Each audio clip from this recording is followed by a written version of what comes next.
ritrovati ad una nuova edizione del TG Flash di New Sicilia. È crollato il tetto di un magazzino a Naro in provincia di Agrigento. Ha perso la vita Michele Di Gerlando, un uomo di 39 anni che probabilmente al momento della tragedia stava effettuando dei lavori all'interno della struttura. La vittima è stata soccorsa dai vigili del fuoco del distaccamento di Canicattì e trasferita in ospedale. Sembra che l'uomo fosse ancora cosciente al momento dell'arrivo, dove i medici avrebbero richiesto l'intervento di un elisoccorso.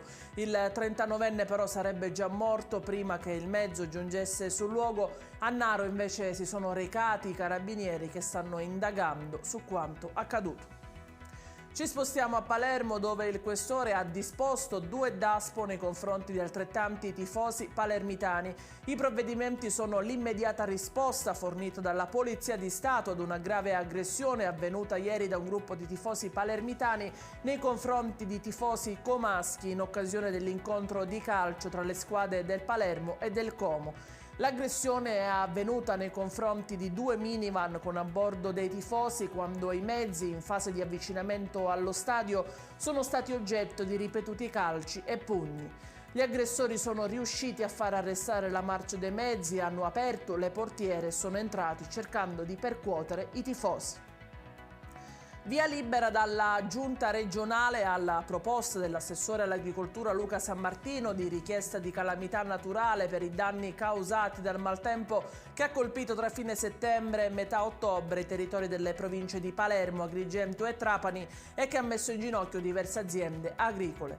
In queste aree i danni stimati ammontano a oltre 22 milioni di euro in totale. E in chiusura le previsioni meteo, ritorna il maltempo in Sicilia, si prevedono forti piogge per domani sabato 10 dicembre. Nella mattinata i rovesci si concentreranno nella parte centro-meridionale, nelle ore pomeridiane invece si sposteranno sul versante settentrionale. I temporali si abbatteranno con maggiore intensità nel Messinese, la Protezione Civile regionale ha diramato un'allerta meteo gialla che vede coinvolta tutta la regione. Si prevedono venti forti sud-occidentali, saranno molto mossi tutti i bacini. Prossimo appuntamento col TG Flash alle ore 20.